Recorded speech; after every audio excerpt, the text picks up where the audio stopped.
Bonjour et bienvenue sur Médian TV. La 16e édition du Salon international de l'agriculture au Maroc se poursuit à Meknès cette année. Il est question au Siam de trouver des solutions aux problèmes causés par la sécheresse et le stress hydrique. Et pour en parler, nous recevons l'agroéconomiste et ruraliste Larbi Zagdouni qui est en direct avec nous depuis Rabat. Bonjour à vous, Larbi Zagdouni.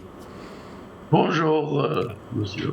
Merci d'avoir accepté notre invitation. Alors, que vous inspire la thématique annuelle du Siam dans le contexte que nous vivons actuellement? Pardon? Que vous inspire le thème de ce Siam dans le contexte actuel que nous vivons? Le thème de cette édition du Salon international de l'agriculture de Meknès est placé, disons, sous le signe de la problématique climatique et de la question de la résilience de l'agriculture marocaine dans ce nouveau contexte.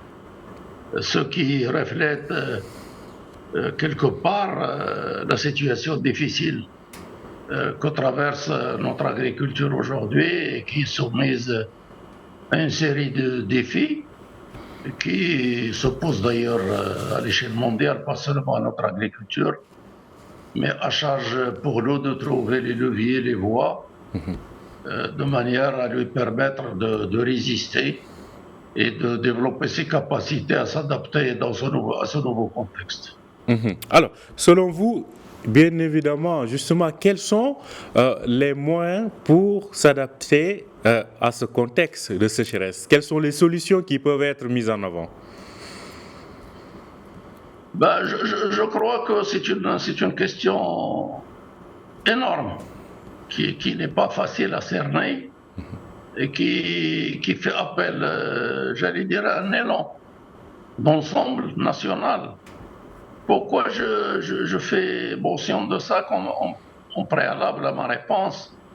C'est qu'on a souvent tendance, et depuis longtemps d'ailleurs, à vouloir réduire les problèmes de l'agriculture à des problèmes d'ordre technique. Les problèmes techniques, les solutions techniques ne peuvent à elles seules résoudre la grande problématique de l'agriculture marocaine et de ses interdépendances avec la question rurale. C'est vrai que les technologies peuvent aider dans le sens de permettre au secteur de s'adapter mieux au contexte, mais il ne faut surtout pas croire que les seules solutions techniques sont de nature à permettre de transcender, de dépasser les grandes difficultés, les grands enjeux qui affrontent notre agriculture aujourd'hui. Donc, la question est beaucoup plus large que de simples, j'allais dire, réponses techniques ou technologiques. Les solutions doivent être beaucoup plus grandes, beaucoup plus profondes, avec l'espoir d'y parvenir. D'autant plus que, deuxième précision de ma part à ce niveau, c'est une question de fond. Les processus d'adaptation de notre agriculture dans cette perspective d'en faire une question d'intérêt national et de mobilisation générale demandera nécessairement du temps. Si on veut résoudre véritablement les problèmes, il ne faut pas faire croire à nos auditrices et à nos éditeurs que les solutions vont être efficaces du jour au lendemain et que les problèmes vont être résolus du jour au lendemain. Nous avons besoin de temps et il faudrait sensibiliser l'opinion publique sur ces dimensions, j'allais dire, de complexité des solutions à apporter et de les inscrire dans la durée. C'est une question de génération et non pas des réponses hâtives et précipitées et réductrices des grandes problématiques de notre agriculture aujourd'hui. Alors, à vous entendre parler, cela prendra du temps et que les réponses ne sont pas que techniques. Alors, quelles sont, mais quand même, il y a peut-être des batteries de mesures. S'il faut prendre ces mesures de façon graduelle, selon vous, par où et par quoi faut-il commencer? Il faut d'abord commencer par la question de l'eau qui est déterminante dans toute activité agricole de par le monde. Nous subissons une crise hydrique qui s'accumule d'année en année. Nous subissons une série de sécheresses inédites de mémoire, nous sommes pratiquement à la 6e année consécutive d'insuffisance notoire des apports en eau. Ça fait pratiquement une durée double de la grande sécheresse du début des années 80. Donc la question de l'eau se pose avec urgence. Que faire sur cette problématique de l'insuffisance notoire de l'eau aujourd'hui? Il faut d'abord commencer par engager rapidement et immédiatement avec diligence toutes les mesures nécessaires pour arrêter le gaspillage démesuré de peu de ressources en eau qui nous restent. Vous imaginez qu'aujourd'hui, nous disposons à peine d'une réserve de 5 milliards de mètres cubes dans les retenues de l'ensemble des plus de 150 barrages au Maroc, ce qui représente à peine l'équivalent de 3 années d'adduction de consommation pour l'eau potable. Imaginez qu'on subisse, une année de sécheresse supplémentaire, on n'allait même pas imaginer les conséquences de cela. Donc, il faut arrêter obligatoirement et immédiatement toutes les gabegies, tous les usages excessifs des ressources en eau. Évidemment, il y a des réseaux de transport et de distribution de l'eau qu'il va falloir réparer, maintenir en assurer le maintien dans les plus brefs délais. Mais tout cela restera insuffisant tant qu'on ne s'est pas attaqué sérieusement au secteur qui en est le plus grand utilisateur, à savoir l'agriculture. Or, je suis désolé de souligner le fait que malgré les annonces des responsables politiques dans notre pays, force est de constater que la surexploitation continue de nos nappes continue à progresser, que les superficies mises à l'irrigation continuent de s'étendre, et ce, en dehors des périmètres de grande irrigation du Maroc, en dehors de l'investissement colossal que notre pays a consacré au développement de la grande hydraulique avec la politique des barrages, la politique de 1 million d'hectares. Et donc là, il y a réellement un sérieux problème.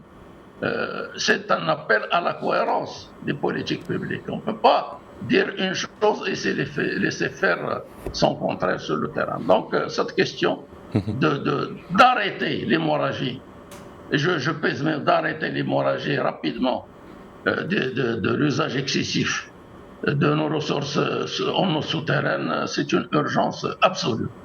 Et donc là, il faut s'y mettre rapidement. Et il va falloir intervenir dès la campagne prochaine de manière à canaliser aussi les choix des spéculations, les choix des cultures, de manière à faire un usage plus que prudent de peu de ressources en eau dont nous disposons aujourd'hui. Évidemment, tout cela ne suffira pas. Alors, bien évidemment, tout cela ne suffira pas. Donc, dans les techniques agricoles également, il faudrait peut-être aller dans de nouvelles méthodes d'agriculture. On sait que les systèmes de goutte à goutte sont là, les divers systèmes d'irrigation. Selon vous, qu'est-ce qui doit être généralisé pour économiser l'eau dans l'agriculture? Il faut d'abord faire respecter les lois et les règlements qui régissent la mobilisation et l'utilisation de l'eau. Donc, c'est ça la première mesure. Nous constatons des dépassements excessifs et à répétition des règlements en vigueur. Donc, il y a un sérieux problème qui se pose à ce niveau, c'est le respect des lois, des procédures, des réglementations que l'État a promulguées pour veiller à une gestion raisonnable, responsable de l'eau, ce qui n'est pas le cas aujourd'hui. Les faits sont là. Il suffit de se balader un peu partout pour constater que, j'allais dire, certains de nos concitoyens ne sont pas encore conscients de la gravité de la situation que notre pays traverse aujourd'hui, qui risque de durer encore plus longtemps avec la montée en puissance des changements climatiques, qui, dans la zone méditerranéenne, et le Maroc figure dans les 5 premiers pays du monde qui vont être le plus affectés par les changements climatiques qui se traduiront au niveau de notre pays par une aridité encore plus accrue dans notre climat et qui va tendre, je l'espère pas, à un sérieux problème de raréfaction des ressources en eau. Et donc il va falloir s'interroger sérieusement sur le devenir de notre agriculture et sur le modèle agricole que nous devons concevoir et mettre en œuvre dans les plus brefs délais. Donc il faut se mettre au travail, il faut, j'allais dire, se soustraire aux convictions, aux idées que nous avons suivies depuis quelques années, de manière à remettre les choses sur la table et s'interroger sur qu'est-ce qu'on fait de l'agriculture marocaine à l'avenir. On ne peut pas penser un moment qu'on va pouvoir continuer à produire de la même manière, avec les mêmes techniques, avec les mêmes spéculations, les mêmes productions pour l'export, etc., etc. Donc, c'est pour ça que j'ai commencé tout au début à dire que les questions est autrement plus grandes que de simples questions de techniques ou technicistes. Et que ça va demander du temps. Et il faut que nos responsables mettent l'accent sur le besoin de réviser en profondeur ce que nous faisons jusqu'à présent en matière agricole et de décider du cap à suivre pour une génération à venir. C'est pas seulement pour l'année prochaine ou l'année qui suit. Alors, le problème est là et il va durer. Le problème, donc, il faut avoir de la résilience pour l'affronter. Bien évidemment, si aujourd'hui on pouvait avoir des benchmarks, des modèles de pays confrontés à la même situation de sécheresse et de stress hydrique, mais qui réussissent quand même à poursuivre leur production agricole avec le peu de ressources d'eau qui existent. Est-ce que vous avez peut-être des modèles sur lesquels aujourd'hui on peut se calquer? Il y a des modèles, mais qui n'ont pas encore tout à fait fait leur preuve. Je veux dire, quand on veut procéder à des comparaisons de cette nature, il faut comparer ce qui est comparable. C'est-à-dire, est-ce qu'il y a des pays similaires au Maroc, du même niveau de développement, qui ont engagé des réformes qui vont dans ce sens? Je n'ai pas connaissance d'expériences totalement réussies. Il y a des initiatives nombreuses dans différents pays, qu'il s'agisse de pays de l'Amérique centrale, latine, qu'il s'agisse de quelques pays d'Afrique subsaharienne, voire même du pourtour méditerranéen comme l'Espagne. Mais, si vous voulez, ce qui se dégage à travers, j'allais dire, une lecture rapide des expériences internationales, c'est que désormais, voilà quelque chose sur laquelle le Maroc s'est engagé. J'aurais souhaité qu'il le fasse plus tôt qu'aujourd'hui. C'est tout ce qui est en rapport avec la mobilisation de ressources non conventionnelles, notamment le dessalement de l'eau de mer. Je crois personnellement que ce n'est plus un choix, c'est une nécessité d'investir et d'aller le plus vite possible dans ce choix de désalinisation de l'eau de mer. D'abord pour sécuriser l'approvisionnement en eau potable des zones du littoral national qui s'étend sur plus de 3500 kilomètres et accessoirement pour, j'allais dire, un usage agricole. Encore faut-il que les spéculations, les productions ou les modèles de production que nous pouvons éventuellement promouvoir avec l'usage de l'eau désalinisée, que ces choix, que ces options de production puissent, j'allais dire, rentabiliser au plan économique, financier et environnemental les investissements qui vont être consentis. Donc là, c'est une aubaine, de mon point de vue, que pour le Maroc qui dispose de plus de 3500 km de littoral, donc sur la Méditerranée et sur l'océan Atlantique. Là, c'est une opportunité, c'est un potentiel. C'est une chance, c'est une aubaine pour notre pays que nous ayons ça, mais c'est une technologie qui reste pour l'instant coûteuse relativement, et les recherches et les technologies évoluent très vite, qui vont dans le sens d'une réduction du coût de cette technologie, et c'est pour ça que ça rejoint un peu mon idée de s'inscrire dans la durée. À l'échelle, à moyen terme, ces technologies vont être très abordables, vont être certainement beaucoup plus performantes, à charge pour notre pays de s'y atteler et surtout d'investir dans la formation des compétences pour la maîtrise de ces technologies. Mais entre-temps, l'usage des eaux conventionnelles continuera à être le plus important, à charge pour nous de s'y adapter en promouvant d'autres modèles de consommation, d'autres modèles de production agricole. Et là, si vous permettez, le changement d'agriculture dans la perspective de la consacrer, de mon point de vue, à l'impératif de souveraineté alimentaire, demande un préalable sur lequel on n'a jamais travaillé, on n'a jamais arrêté une politique dédiée.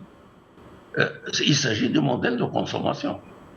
La démographie marocaine va continuer à augmenter, l'urbanisation va s'étendre, et on sait pertinemment, à travers l'expérience internationale, que l'urbanisation s'accompagne, diffuse un modèle de consommation qui utilise beaucoup plus d'eau que le modèle de consommation strictement rural. Et donc là, c'est des changements profonds d'éducation, de consommation, de modèle de consommation. Et donc là, nous sommes interpellés de répondre à une question de l'agriculture, c'est quelle consommation pour le Marocain de demain? Quel modèle de consommation? Et donc nous avons besoin d'arrêter une politique alimentaire qui n'est pas réductible à une simple politique agricole. L'agriculture n'est qu'une composante de la réponse à une politique alimentaire. Or, là, c'est un chantier qu'on n'a jamais ouvert. Et aujourd'hui, j'ai la conviction qu'il y a un travail de fond à faire et ça s'inscrit dans la durée.